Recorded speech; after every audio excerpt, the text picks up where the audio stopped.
I don't think there's any doctor out there that can say they conducted interviews and exams, their first year out of med school as they did their 10th year out of med school. It's a completely different process. Your ability to make people feel comfortable and understand processes because you've had that experience and you've added that art of medicine to your style or to your repertoire can make a huge difference. Dr. Jonathan Bakhtari. You can see it. I mean, it's crystal clear. I think it's going to really revolutionize things. Which is a big game changer.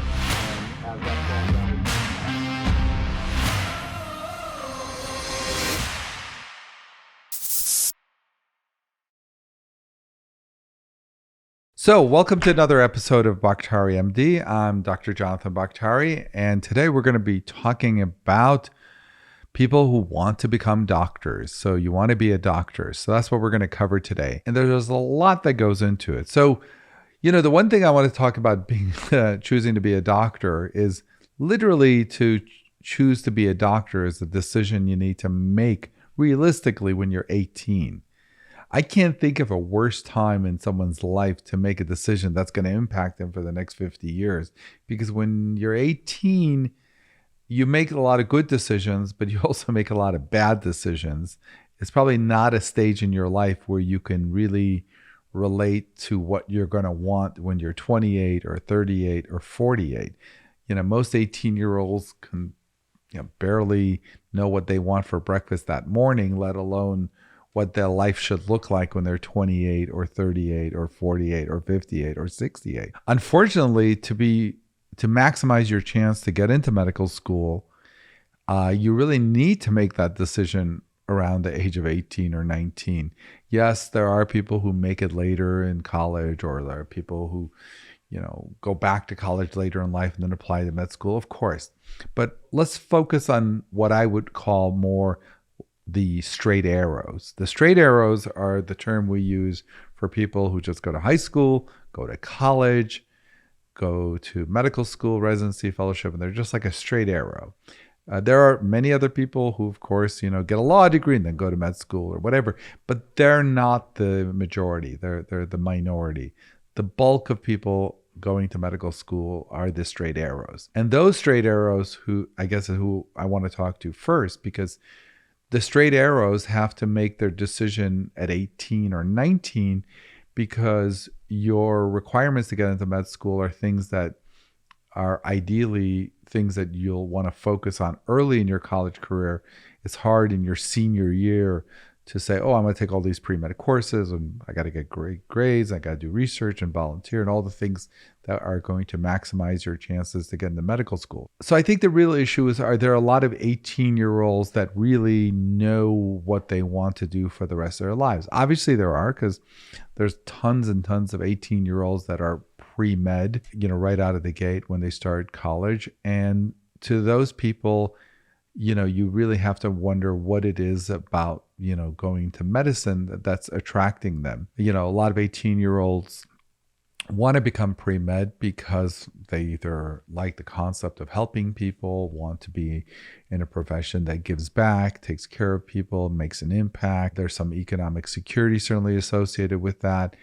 So there's a lot of attractive parts of medicine theoretically. And of course, there's some downsides, which maybe at 18 is not clear to some people, especially if they go into medicine and choose a specialty that requires a lot of their time. The sacrifices they're going to have to make in terms of family life and other sacrifices throughout their 20s and 30s and beyond are things that they need to factor in. So I think, when you're 18 years old and you want to figure out what you want out of life in your 20s, 30s, and 40s, you have to factor in, what is really going to make you happy. And now, choosing medicine is obviously a very gratifying career. Some people call that a calling from God. You are able to really impact people. So what I want to do in today's talk is let's talk about what going into medicine really will mean for you.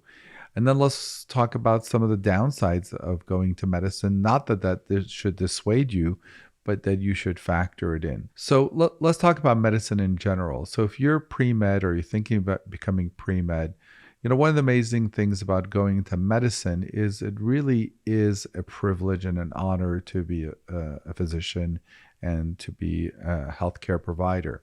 There's very few other professions you can think of that someone would come in and within a few minutes tell you intimate things about their lives or things that are going on in their bodies, or to partially disrobe, let you touch them and examine them. And part of that is an immense honor because they're entrusting you to take care of them in ways that that other professions really aren't prepared or meant to do. You don't go to your accountant and share your innermost issues that you're having with your body or things that are going on in your life. And certainly it's a unique opportunity to get people's trust right out of the gate and help them. So understanding that it's such a privilege to be in medicine, and you are going to be put in a very unique position where people are going to, even from the minute they meet you, are going to give you a certain amount of trust and credibility that is not found almost in any other profession. That is extremely satisfying, especially if that's important to you. The idea that people are going to trust you and want your help is a privilege, and you need to look at it as a privilege. It's just because you went through pre-med and medical school doesn't mean that's a right. Still, it's a privilege to be in that position that people can trust you and share those things with you.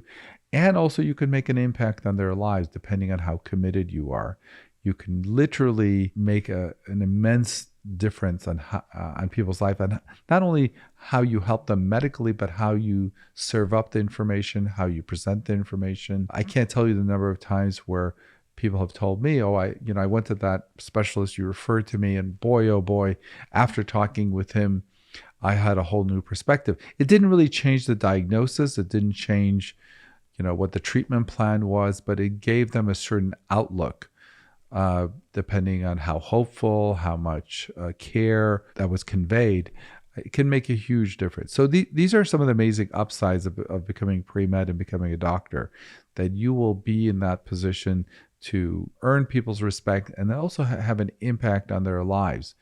There was a study that I once saw that was amazing. It talked about if a doctor simply mentions in their visit, which is unrelated to, for example, smoking, but if they mention in passing, hey, you should quit smoking to their smokers, a significant portion of people will stop smoking just because their doctor said it in a conversation unrelated to that visit. Same thing with doctors who don't say it. If you don't say, by the way, you should quit, you smoked, you should quit smoking. People say, well, I went to the doctor, he didn't bring it up and I'm smoking. If it was really important, he would have brought it up. So I'm going to continue to smoke. So it tells you that even a side comment during a visit can have a huge impact on patients. And also you have to be very careful with the words you choose because of that. One of the things I teach my medical students is, especially if they've done other things before they've gone to medical school, is people in a doctor's appointment are hanging on to every single word you're saying. Literally, to how you phrase something is exquisitely important. Saying the exact same thing 3 ways will have 3 different emotional results often on people. There's a Seinfeld episode which always stuck with me that had to do with doctors. And in the Seinfeld episode, I believe George has some sort of mole that he's worried that it might be cancer, and he thinks he's dying. And he goes to see a doctor, and the doctor says, well, I don't know what that is, but, we'll do a biopsy. And then George comes back and says, oh my gosh, it must be something horrible. Well, when I asked him if it was cancer, he didn't give me a get out of here. That's what I wanted to hear. Cancer? Get out of here. It's horrible because he didn't say, get out of here. That's nothing. It's probably going to be nothing. We'll just do a biopsy. So, just saying we'll do a biopsy without saying, get out of here. Don't worry about it. It just shows you that even lowering the temperature in a room by adding an editorial comment. Not to say you're not going to do a biopsy and you're not going to, but that episode, for example, really highlighted to me what I know from everyday experience, which is how you serve up the information is almost as important as what the information is. That doesn't mean you need to mislead or downplay things that aren't important, but simply even when they are important, to serve it up correctly. And this is why the art of medicine is always brought up in terms of, medicine's a science and it is an art. I don't think there's any doctor out there that can say they conducted interviews and exams, their first year out of med school as they did their 10th year out of med school. It's a completely different process. Your ability to make people feel comfortable and understand processes because you've had that experience and you've added that art of medicine to your style or to your repertoire can make a huge difference. And that's why a lot of times you'll see people say, I went to see his doctor. Oh, he was so cold, or I didn't feel like he cared or she cared. But I think a lot of that, may be true. And if it is true, a lot of it is probably, as physicians grow and they master the art of medicine, it's really, really important. So why am I sharing all this with you? Because this is the stuff that the amazing stuff you will have to look forward to. But in looking at some of the downsides, of course, I think, maybe 20, 30 years ago, there was this sense that if you became a physician, you'd have a lot of autonomy, be your own boss maybe. And I think that is probably the thing that's really going away really in an amazing, rapid way. I mean, the idea that physicians graduating anytime soon will have that kind of autonomy where it's their own practice. They'll be able to set their own style, their own schedule, see the kind of patients they necessarily want to see or don't want to see, or practice a certain way, or have a certain philosophy of practicing. Yes, maybe within a limited fashion. Of course, every physician has his own style, but I think this whole idea that I'll have my own autonomy of where I'm going to work and, what kind of practice it will be. A lot of times when you finish residency and medical school and residency, the market is going to dictate to you where you're going to practice, what you're going to practice. And, the old days of running your own, hanging up your shingles and running your own practice are getting rarer and rarer. So I think the lure, when I certainly was in medical school, for a lot of us was this idea that we were going to have our own thing, our own shtick, our own thing that we were going to set up. But that's not true anymore. Anyone who still thinks that is probably not being honest with themselves. Yes, are there exceptions? Of course. But I think more and more practices are being bought out by corporations and hospital chains, and more physicians are now working for a company, an organization, a hospital. The likelihood that someone graduating tomorrow is going to be able to hang up their shingles and work autonomously is less and less. And even if you were able to do that, the ability to choose exactly how you wanted to practice is a lot of times removed by a different method, which is the contracts you'll have to agree to with different insurers, where they will basically on some level give you less autonomy than maybe 20, 30 years ago. You're more, what you can do, what you can order, how, doesn't need prior authorization, and your ability to have the kind of say that physicians had 30 years ago is less. Now, some would argue that's for the better, and that is, that you don't have, doctors just doing whatever they want, held more accountable, and some of that is for sure true. But the flip side of it is, yes, physicians coming out now are going to have to give up a lot of their autonomy compared to 30, 40 years ago, in terms of not only, where you practice, how you practice, but also to some extent, being dictated to follow certain protocols, or, you got to do this before you can do that. And some of that is for the better. Some of that is more standardized, what have you. but some of it isn't. Some of it is you literally being dictated to. I hear that from my physician friends all the time, that, I kind of feel, quote unquote, like the insurance company's running the show, not me.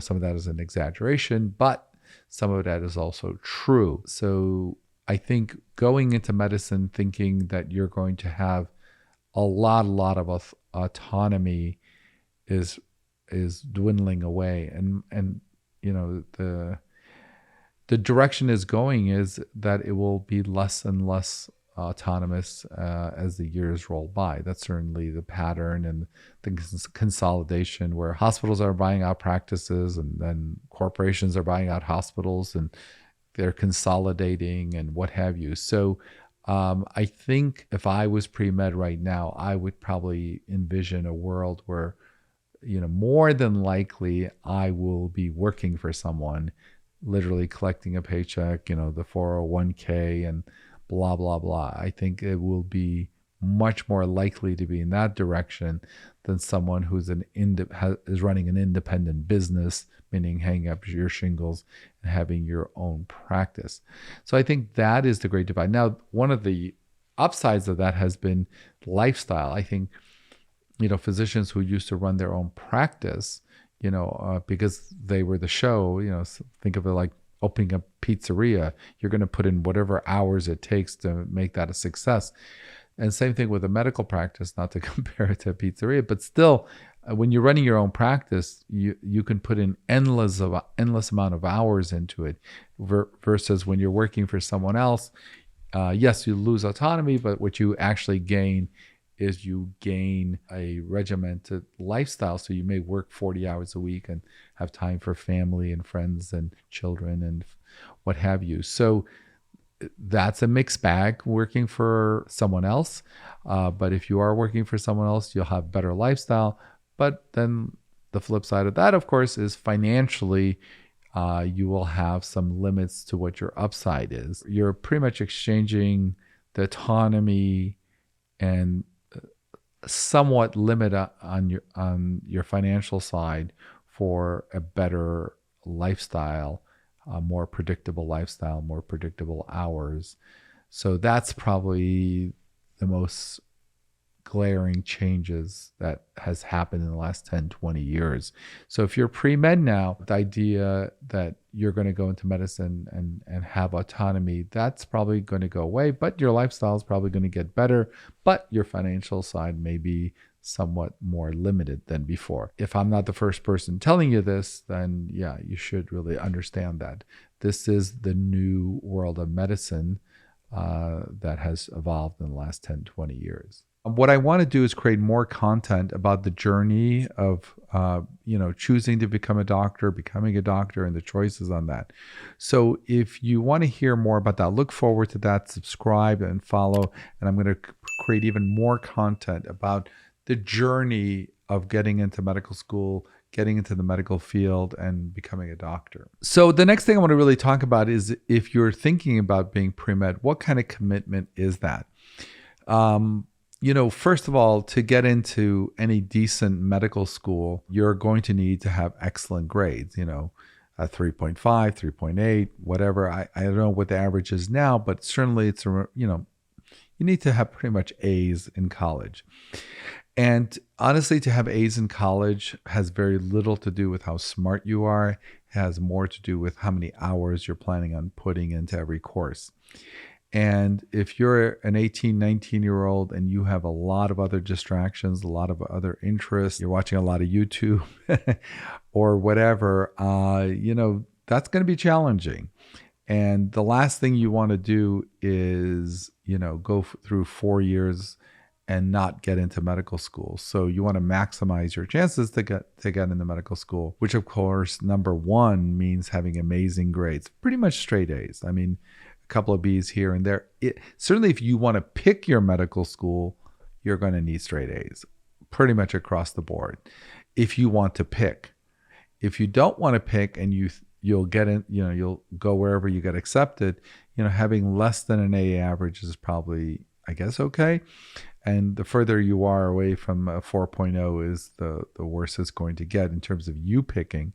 Of course, you have to combine that with taking the MCATs and doing well on those, as well as being well-rounded and volunteering, doing research, and doing community service, and showing other interest in medicine. So I don't need to go into that. There's, I'm sure, lots of courses and guidelines for how to optimize your application, but forget about the specifics. Globally speaking, though, this is a huge commitment for an 18, 19, 20-year-old. It means not going to as many parties as your friends.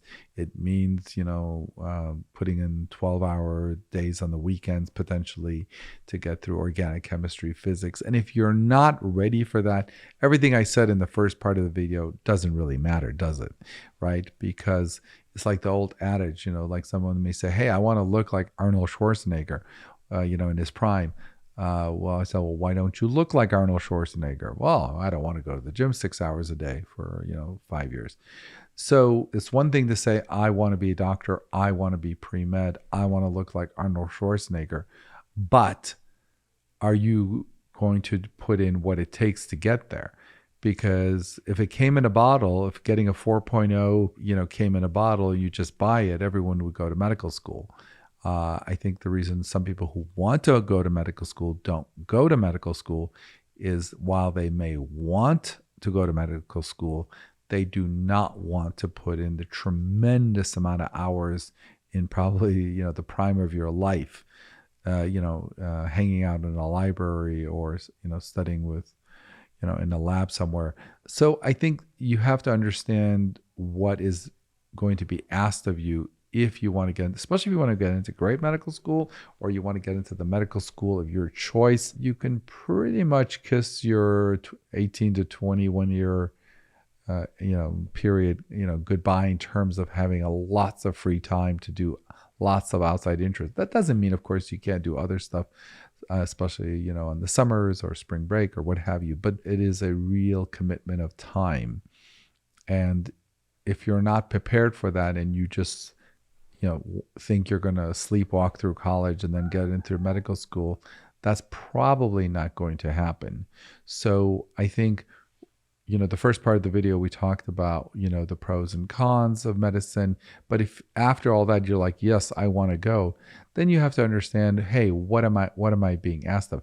And then the other thing to realize is, even if you're successful in getting into medical school and a good medical school, then you're talking about another 4 years of a lot of time commitments, and then potentially another 3 to 6 years of residency and fellowship. So it's, if you include 4 years of college, 4 years of medical school, let's say 3 years of residency, 3 years of fellowship, we're talking about 14 years, from 18 to 30 or 32, where you have this immense time commitment.